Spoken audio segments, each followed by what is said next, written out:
First up, before I could release Megadoomer, I noticed there were a couple compatibility issues that I missed when I released Battle Dib and Fry Cook What Came From All That Space and the original demo of Megadoomer. Of course, I didn't bother fixing the demo of Megadoomer because, well, I got the full version almost ready here, so fixing that would have been a waste of time. Anyway, for those two segments, I had to completely revamp the mobile phone version, and I even introduced a new menu. Now you can actually play those two either sideways on your phone or up and down. Before you could only really play it sideways, and there was a weird zooming error, so sometimes it would be fine, you could read the text, and then sometimes it'd just be way too small when you were playing it up and down. It was just crazy. And then I also went through and fixed the tablet version. The credits were a little messed up in that version, but not much else, so it wasn't that bad. And then once I got all that straightened out, which took about 2 days, doesn't sound that hard, but yeah, it took a really long time to straighten all that out. Once that was complete, I went through and I tested Megadoomer thoroughly on both my tablet, phone, and computer to make sure everything was working correctly. And I even tested it on my 2002 Panasonic Toughbook computer just for laughs to see if it would work. And it does. It actually does work pretty good. It's on par with the tablet. Actually, I had to use the tablet version to get it to work. And yeah, it works pretty good. Backgrounds. So for backgrounds, for the Megadoomer right now, I'm not going to release it with multiple page backgrounds, so each time you click on a new option, a different background will pop up. It's not going to be like that. It's just going to be the stock background with Zim staring at the Megadoomer for right now. In the future, I do plan make a whole bunch of comic backgrounds for the Megadoomer and have it all hooked up and everything. But for right now, not really feasible.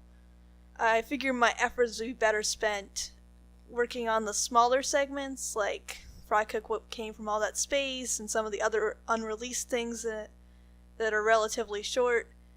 Maybe Battle Dib, but that's kind of on the longer side, sort of like Megadoomer. But yeah, not anywhere near as long as Megadoomer. Oh gosh. Yeah, Megadoomer is a monster. It is 200 HTML pages and about an hour and 10 minutes of straight up audio. Yeah, it's crazy. I think there's like over 50 endings or something like that. Actually, Megadoomer sparked me to change the way I develop. See, before, with every ending page you would see, I'd have to manually go in and change everything. So for Battle Dib, I actually made a mistake on the crediting information. I forgot a link or something. Anyway, I had to go in and fix it, and by fixing it, I had to change the exact same information in about 15 different spots, because I think there were 5 endings to Battle Dib, and then I had to copy it into 3 different versions, so 15. Yeah, that was fun. So I was just like looking at Megadoomer going like, oh man, there's like almost 50 ND pages, so I'm just like, yeah, no, I do not want to, if I make a mistake, fix up 150 ending pages. That just does not sound like something I'd want to do.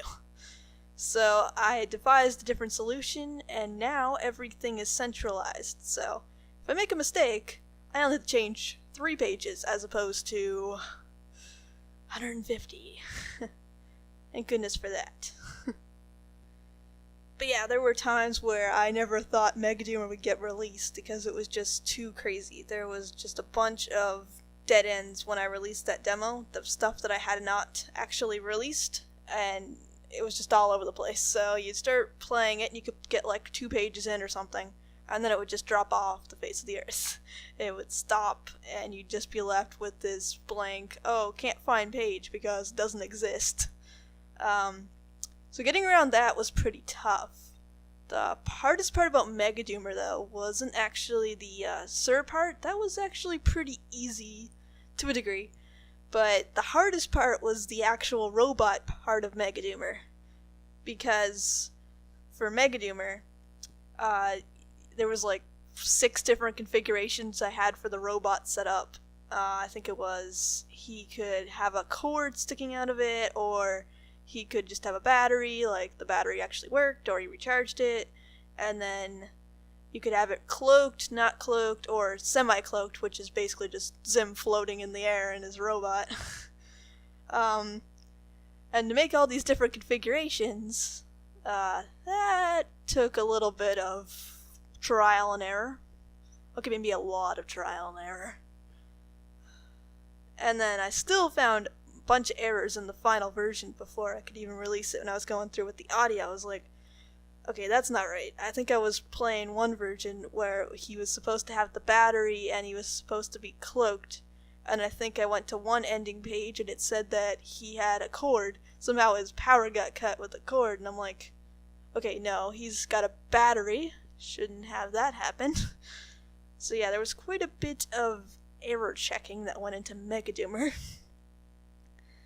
Just to make sure that it'd be ready for release. I can't be entirely sure that there's no errors, so I'd say for the first week, there's going to be a disclaimer warning saying, if you find an error, please bookmark the page and tell me about what error it is, so I can hopefully fix it. Because I have tested it thoroughly, but it is entirely possible that I could have missed something. Without further ado, you can go to the DoomCider website to play Megadoomer. Hope you enjoy it.